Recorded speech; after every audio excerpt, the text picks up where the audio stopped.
저희 출애굽기 12장 1절에서 14절 말씀 가지고 마지막 시험이라는 제목으로 함께 말씀의 인사를 나누고자 합니다. 하나님께서 모세라는 시대에 걸출한 인물을 부르시고 그리고 그에게 임무를 주셨습니다. 이집트로 돌아가서 이스라엘을 데리고 나오라. 노예로 전락해버린 이스라엘은 고된 시간을 보내고 있었습니다. 그러나 그들이 하나님께 부르짖을 때 하나님께서는 그들에게 응답하셨습니다. 그리고 모세가 파라오에게 가서 내가 이들을 데리고 가려고 한다라고 하였습니다. 물론 그렇다고 파라오가 그럼 그러시오라고 데려가라고 자유를 주진 않았습니다. 완고한 파라오는 9가지 재앙이 지나도록 거짓과 그리고 버티기로 위장하였습니다. 오늘의 본문의 순간이 이르기까지 파라오는 버텼습니다. 이 과정을 보면 하나님께서 파라오의 마음을 완고하게 하셨다라는 표현이 성경 속에 나옵니다.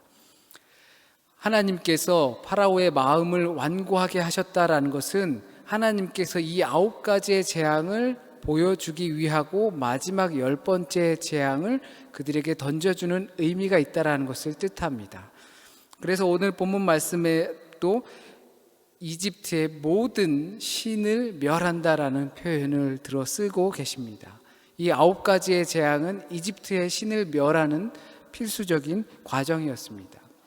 이것이 실제적으로 이집트에 존재하는 파리신이나 메뚜기신이나 이런 것들을 멸하는 과정이 될 수도 있겠지만 10번째 재앙까지 이를 때 이것을 우리에게 적용해 보면 우리 안에 있을 수 있는 다른 신들, 이집트에 속한 신들을 멸한다라고 생각할 수 있을 것입니다. 그리고 앞으로 나타날 이 사건이야말로 진짜라는 것, 장자의 죽음을 보여주게 됩니다. 그러나 그 사건 앞에서 이스라엘이 해야 할 일들이 있었습니다. 9가지의 재앙이 지나가고 바로 10번째 재앙으로 나오지 않고 그 중간에 해야 할 일들이 이스라엘에게 있었습니다. 그것을 유월절 지내는 겁니다. 10번째 재앙이 오기 전에 그 재앙을 피할 수 있는 준비를 하는 겁니다. 유월절을 제정하여서 피할 길을 하나님께서 그들에게 열어주는 것입니다. 모든 장자가 죽을 때 그 죽음을 넘길 수 있게 하는 것입니다. 그런데 모세가 이집트에 가서 이스라엘에게 내가 하나님의 말씀을 따라서 당신들을 이 이집트에서 데리고 나갈 것입니다 라고 했을 때 그 이스라엘 사람들이 편안하게 그래요, 그럼 그럽시다, 언제 나가면 됩니까? 라고 반응하지 않았습니다. 이스라엘은 완전히 지쳐 있었고 힘들어 있었던 상태였습니다. 노역에 그리고 고달픈 삶에 매우 힘들어서 모세가 이제 우리 나가야 합니다, 하나님께서 나를 그래서 부르셨고 보내셨습니다 라는 말이 쉽게 들어오지 않았을 것입니다. 마치 우리의 삶이 때로는 힘들고 어려울 때 하나님의 명령과 하나님의 부르심을 명확히 알면서도 쉽게 따르지 못하는 것과 다르지 않을 것입니다. 비록 모세가 가자고 해서 간들 그곳은 또한 보장된 삶이 아니었습니다. 불안한 장소였고 전혀 알 수 없는 미지의 세계였습니다. 모세는 그런 그들을 설득할 수 없었습니다. 그리고 내심 그들을 이해할 수 있었습니다. 그래서 하나님께서 모세를 파라오에게 보내십니다. 부르시고 모세에게 임무를 주셨고 또 내가 너와 함께 할 것이다 라는 약속을 하셨지만 모세는 번번이 파라오의 만남에서 실패하고 말았습니다. 반복되는 실패 속에서 모세는 어쩌면 좌절했을 법도 합니다. 그러나 계속되는 실패 속에서 지금 이 순간까지 유월절 앞까지 오게 되었습니다. 하나님께서 모세에게 이 유월절을 준비하도록 명령하시면서 시기를 알려주십니다. 니산월이라고 하기도 하고 아비볼이라고 하기도 합니다. 그런데 그것이 무슨 달이냐, 정월이라고 했을 때 1월이냐 2월이냐 이런 것이 중요한 것이 아니라 그 시기가 주는 의미가 중요하겠죠. 말씀에서 이렇게 이야기하고 있습니다. 첫 달로 삼으라, 첫 시작으로 삼으라라고 명합니다. 하나님의 지침을 따라서 시간을 제정하라는 것입니다. 제정한다라는 것은 우리가 국가가 세워질 때 헌법을 제정하죠. 이 헌법을 제정할 땐 그 공동체 국가가 중요하게 생각하는 가치를 그 안에 내세웁니다. 우리나라 헌법에는 그 독립운동의 정신을 기초로 삼아 임시정부 그것을 기초로 삼아서 이 전통을 이어받는다라는 내용이 담겨 있는 것처럼 무언가를 법을 제정하고 질서를 제정할 때 그 기초를 놓을 때 이 정신들이 들어가 있습니다. 그런데 시간을 제정하는 것이 유월절의 시작입니다. 시간을 정하는 것입니다. 유월절은 곧 죽음을 넘어서는 하나님의 은혜 속으로 들어가는 것인데요, 이것의 첫 번째, 죽음을 넘어서 생명으로 들어가는 그 하나님의 은혜 속으로 들어갈 때 제일 먼저 해야 할 것은 시간을 제정하는 것입니다.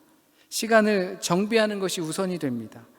그동안은 노예로서 이집트의 시간을 따라서 아침에 일어나서 노역장에 가고 밥 주면 밥 먹고 안 주면 안 먹고 끝나면 집에 들어와서 피곤한 몸으로 자는 그런 이집트의 시간의 제정을 따라서 갔다면, 이제는 하나님의 시간에 초점을 맞춰서 시간을 재정비해야 하는 것입니다. 이것이 유월절이 주는, 이스라엘에게 주는 첫 번째 의미입니다. 우리가 보통 신앙인이 되었을 때 세례일을 중요하게 생각하죠. 새로운 사람으로 산다고 생각하기 때문입니다. 옛것은 지나갔고 이제 새 것으로, 새로운 삶으로 산다고 생각하기 때문입니다. 더 나아가선 성령 세례, 영적인 거듭난 삶을 살게 된 계기가 있다면 그날을 기점으로 새로운 변환점을 맞아서 살아가게 될 것입니다. 마치 모세가 호렙산에서 하나님을 경험하고 나서 전혀 다른 인생을 선택하여서 살아갔던 것처럼 말입니다. 이처럼 한 인간과 관계된 것이 전 인격적으로 변한다는 것은 시간의 변화를 가져옵니다. 시간의 방점을 어디에 두고 사는가? 그래서 하나님께서 이제 이것이 너희들의 시작이다 라고 말씀하십니다. 이것을 시작으로 삼으라. 제일 먼저로 삼으라. 우리가 만약 예수 그리스도를 믿고 신자로서, 때때로 제자로서 살아갈 때 과연 이러한 시간의 변화가 있었는지를 생각해 볼 필요가 있습니다. 어떤 구원파처럼 내가 구원받은 날을 기억하는 것이 아니라 그 사건으로 말미암아 정말로 내 삶의 패러다임이 변화되었는가?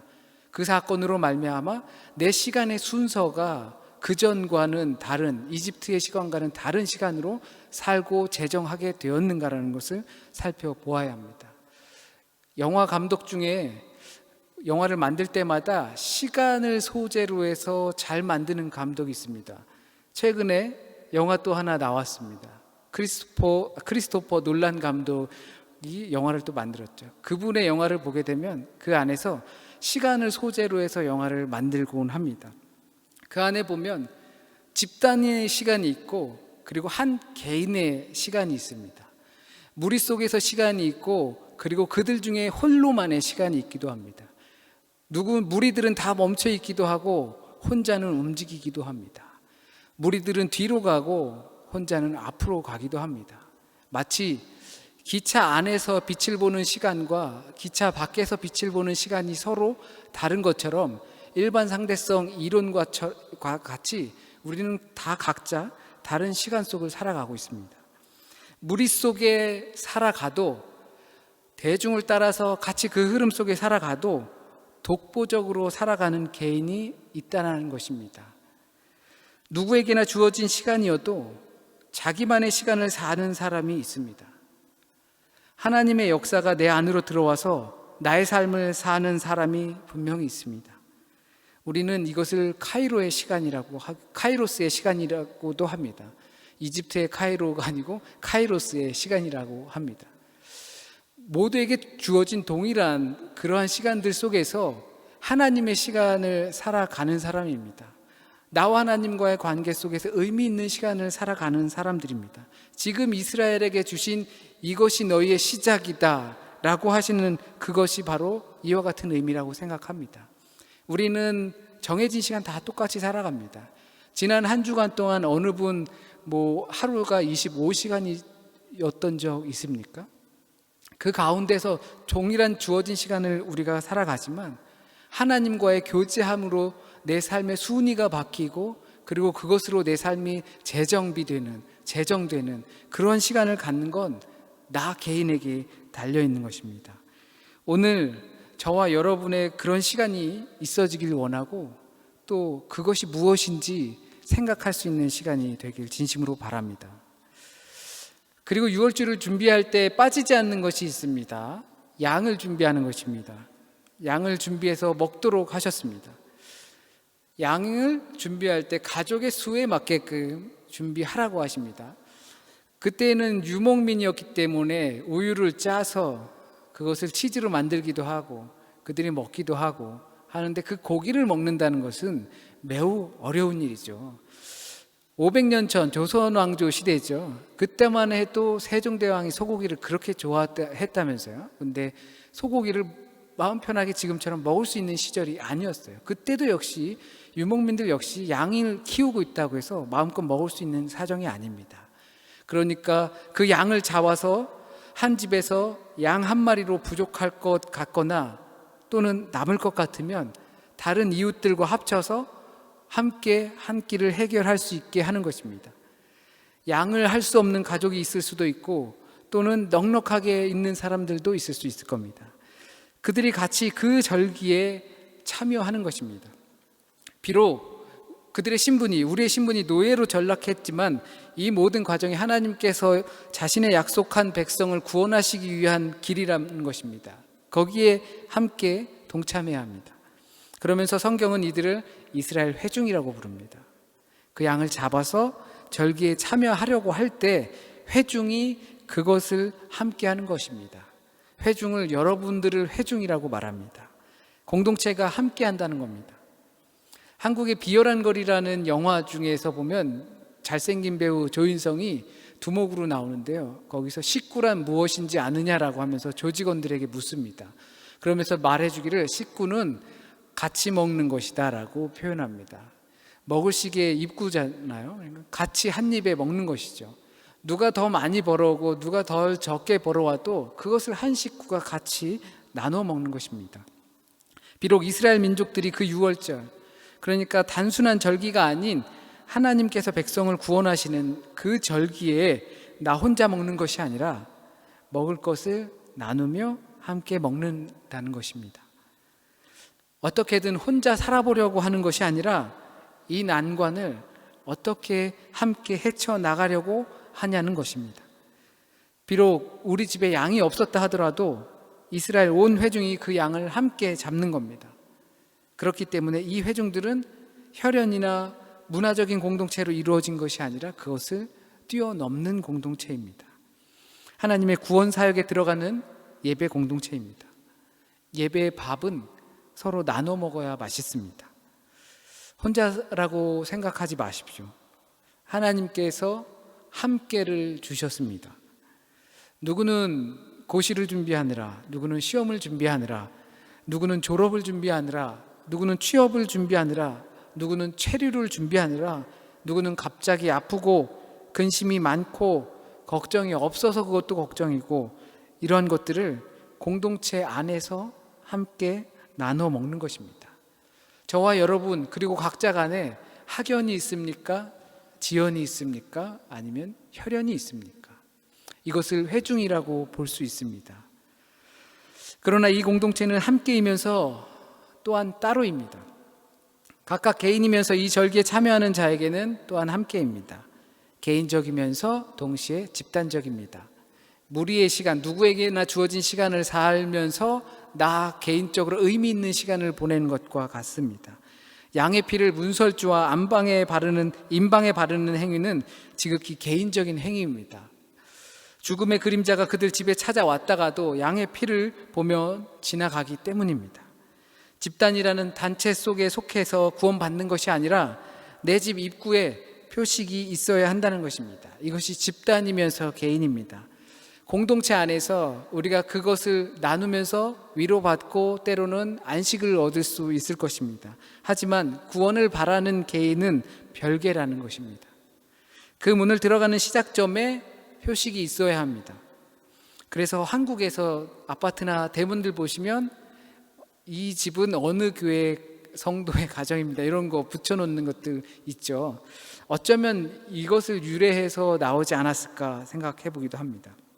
이것은 비록 행위이지만 출입을 상징하는 문의 기둥에 양의 피와 같이 구분하는 것입니다. 마치 출근하는 사람이 출근하기 직전 현관문 거울을 보면서 자신의 몸을 다시 한번 가다듬는 것과 같다고 생각합니다. 우리의 시간이 이 절기로 시작하듯 각자 개인의 열고 닫음의 자리도 이처럼 구별되어 있어야 합니다. 우리가 회중에 속하기도 하지만 유월절 음식을 나눌 수 있지만 각자 개인이 내 출입을 관장하는 자리가 어린 양의 피로 구분되어 있어야 합니다. 그것이 구체적인 우리 개인의 신앙입니다. 그런데 음식을 먹는 자세가 매우 독특합니다. 허리에 띠를 띠고 신을 신고 지팡이를 짚고 서둘러 먹으라고 합니다. 전체적인 상황을 볼 때 이들의 시점이 얼마나 긴박한 것인지를 대충 보여주는 부분입니다. 그 밤에 이제 죽음의 그림자가 찾아들고 이집트가 발칵 뒤집어지면 언제든지 나갈 준비를 해야 하는 그러한 자세입니다. 탈출하는 자들의 지극히 평범한 자세라고 볼 수도 있겠죠. 군인들이 전장에 나가서 어떤 그 전투 식량을 먹는 것처럼 보일 수가 있을 겁니다. 이제 이들은 마음을 정하고 탈출할 준비를 하는 겁니다. 지금까지 이집트에서 벌어졌던 일들로 그들은 충분히 감을 잡을 수 있었던 것입니다. 이렇게 준비하라고 하나님께서 알려주셨습니다. 10번째 재앙이 오기 전에 이렇게 준비하라 하셨습니다. 이것을 시작으로 하되 함께이면서 또한 따로인 언제든지 나갈 준비를 하라고 말씀하신 것입니다. 이스라엘은 실제적인 재앙이나 정치적 고난으로부터 벗어나는 것을 구원이라고 생각했고 자유라고 생각했고 해방이라고 생각했습니다. 초대 그리스도인들은 죄와 죽음으로부터 벗어나는 것을 구원이라고 생각했고 해방이라고 생각했고 자유라고 생각했습니다. 그렇다면 지금 21세기를 살아가고 있는 우리에게 때로는 이 코로나19로 인한 심각한 상황 속을 살아가고 있는 우리 그리스도인들에게 던져주는 질문은 우리는 어디로부터 탈출해야 할까입니다. 우리에게 그 애굽은 무엇인지, 우리 공동체, 우리 사회에게 애굽은 어디인지, 지금은 어디로부터 해방되어야 하고 어디로부터 해방되었을 때 우리는 구원이라고 생각하는지, 지금 우리에게 당면한 중차대한 문제는 무엇인지, 시험, 취직, 건강, 가정 환경, 내 눈앞에 잔뜩 쌓여있는 문제들이 해결되면 구원받았다 생각할 수 있는 것인지, 우리는 거기로부터 탈출해야 합니다. 때론 그 문제들로부터 자유로워야 하고 해방되어야 합니다. 우리의 삶의 문제가 해결되기 바라는 것이 절대 나쁜 것이라고 늘 강조해 왔습니다. 나쁜 것이 아니라고 늘 강조해 왔습니다. 거지같이 살면서 세상 아무것도 부러운 것 없이 사는 것이 절대 구원이 아니란 말입니다. 다만 그러한 상황에 산다 하더라도 왕같이 사는 것이 우리에겐 중요합니다. 우리를 올가매는 것들이 분명히 있고 우리를 자유롭게 하는 것들이 또한 분명히 있습니다. 그것들은 다 각자 다를 수 있습니다. 공통으로 자유롭고 개인적으로 자유로워야 합니다. 그것이 유월절 어린 양의 피로 탈출하는 이스라엘의 모습입니다. 이 안에는 무리 속에 있으면서도 개별적으로 존재하는 이들, 역사 속에 있으면서도 계시의 삶을 사는 이들, 우리의 탈출은 바로 그것이라고 생각합니다. 남들과 같아지려고 하는 것이 아니고 하나님과 관계하는 나와 그런 시간을 찾기 위한 탈출이어야 합니다. 또한 이것은 시급한 문제라는 것입니다. 우리를 얽매고 있는 그러한 이집트로부터 나오는 것은 시급한 문제라는 것입니다. 우리의 삶을 억누르고 있는 하나님과의 관계를 먼저 하지 못하게 하는 것들은, 거기서부터 탈출하는 것은 시급한 문제라는 겁니다.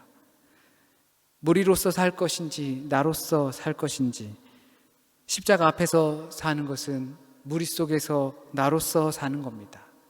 무리 가운데 있지만 하나님께서 나에게 주신 그 사명을 따라서 사는 겁니다. 이것이 마지막 시험 앞에서 우리에게 필요하다고 생각합니다. 그러기 위해 우리는 준비해야 할 것입니다. 매 순간이 판타스틱할 수는 없습니다. 매 순간이 모세처럼 그러한 하나님 체험을 하면서 살 수는 없을 것입니다. 판타스틱한 순간을 만나기 위한 준비가 되어야지, 기초를 만들어 놔야지 판타스틱한 일이 생긴다는 사실을 잊지 않으시길 바랍니다. 잠시 기도드리겠습니다. 사랑과 은혜의 하나님, 우리를 준비하게 하여 주세요. 우리를 얽매고 있는 것들, 그것들로부터 자유를 찾을 수 있는 준비를 하게 하여 주세요. 그리고 그러한 것들이 얼마나 시급한 문제인지를 다시금 알게 하여 주세요.